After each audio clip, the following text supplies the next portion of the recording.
अगदी पारंपरिक महाराष्ट्रीयन स्नॅक्स चहासोबत किंवा पाहुण्यांसोबत उपवास नसलेल्या कोणत्याही उत्तम प्रसंगी तुम्ही खाऊ शकता। नमस्कार, मी वैशाली। आज आपण आपल्या आजच्या रेसिपीमध्ये खमंग खुसखुशीत, बाहेरून कुरकुरीत आणि आतून मऊ अशा कोथिंबीर वड्या करतोय। या व्हिडिओमध्ये मी तुम्हाला पिठाचं योग्य प्रमाण, वाफवण्याची परफेक्ट पद्धत आणि तळताना कुरकुरीत होण्यासाठी महत्त्वाच्या टिप्स देणार आहे। त्यासाठी आपला व्हिडिओ अगदी शेवटपर्यंत बघा, म्हणजे तुमची कोथिंबीर वडी कधीच तेलकट होणार नाही। चला तर मग पाहूया कोथिंबीर वड्या करण्यासाठी लागणारं सर्व साहित्य।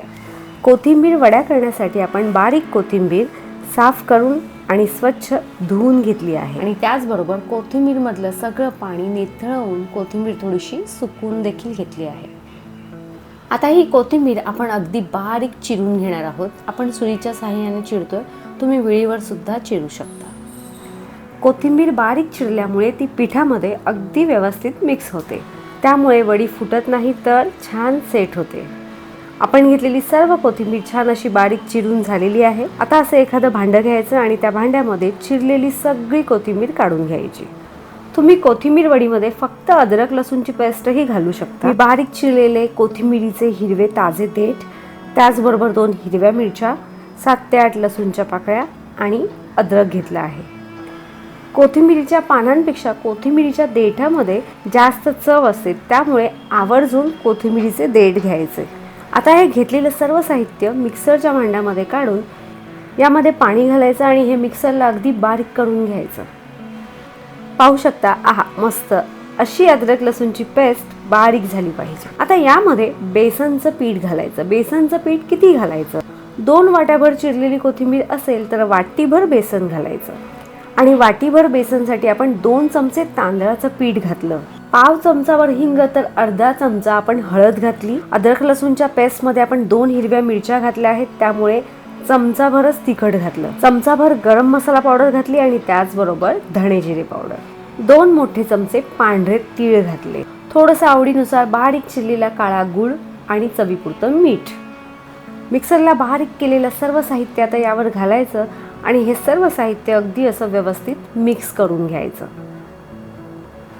हे सर्व साहित्य मिक्स करत असताना यामध्ये लागेल तसं थोडं थोडं पाणी घालायचं, भरपूर पाणी घालायचं नाही, कारण हे बॅटर आपल्याला जास्त घट्टही करायचं नाही आणि त्याचबरोबर अगदी सरसरीत पातळही करायचं नाही। त्यामुळे पाणी जास्त घाई न करता बेतानेच घालायचं आणि आपण घेतलेलं सर्व साहित्य अगदी असं व्यवस्थित मिक्स करून घ्यायचं।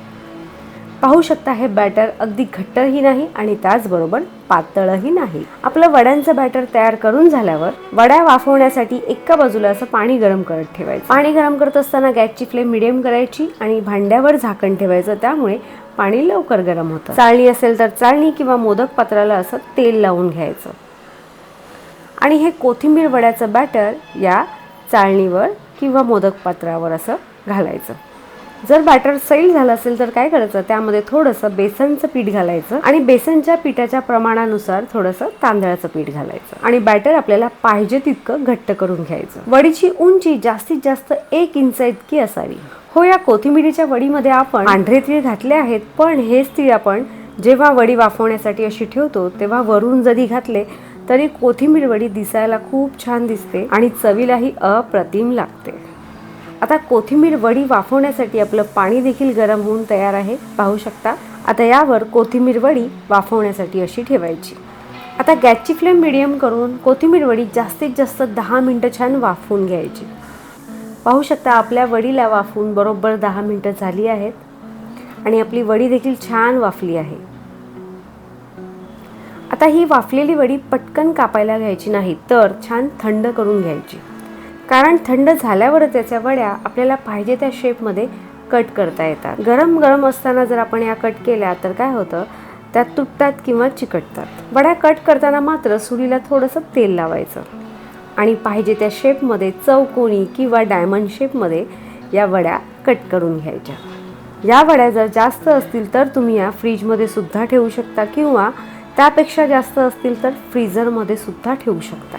पाहू शकता, आपल्या सर्व कोथिंबीर वड्या छान कट करून झाल्या आहेत। आपण चाळणीला तेल लावल्यामुळे त्या अजिबात चाळणीला न चिकटता अगदी सहज निघाल्या आहेत। आपण केलेलं बॅटर अगदी बरोबर असल्यामुळे वड्या छान वाफल्या आहेत. हेच बॅटर जर आपलं सैल झालं असतं तर वड्या छान वाफल्या नसत्या आणि त्याचबरोबर त्या चाळणीला चिकटल्याही असत्या.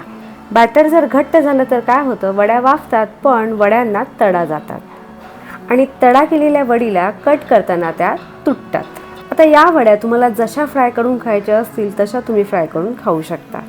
डीप फ्राय, एअर फ्राय किंवा शॅलो फ्राय. वड्या करणं जितकं महत्त्वाचं आहे तितक्याच वड्या छान तळणंही फार महत्त्वाचं आहे.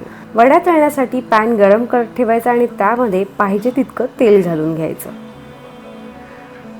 घातलेलं तेल पूर्ण पॅनभर छान असं पसरवून घ्यायचं आणि तेल गरम करत असताना ते मीडियम फ्लेमवरच गरम करायचं. चुकून तेल जास्त गरम झालं असेल तर गॅसची फ्लेम लो करायची. म्हणजे काय होतं, गरम तेलात आपण अशी घातलेली वडी पटकन करपत नाही.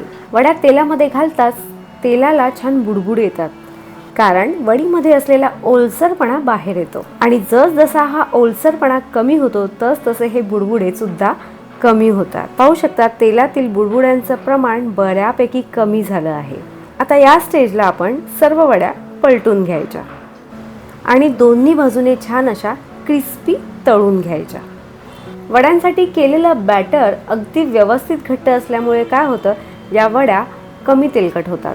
वड्या जास्तीचं तेल शोषून घेत नाहीत आणि हेच जर वड्यांचं बॅटर आपलं सैल असतं तर काय झालं असतं, ह्या वड्या तेलकट झाल्या असत्या. वड्यांचं बॅटर घट्ट झालेल्या वड्या तळल्या जातात पण त्या कडक होतात.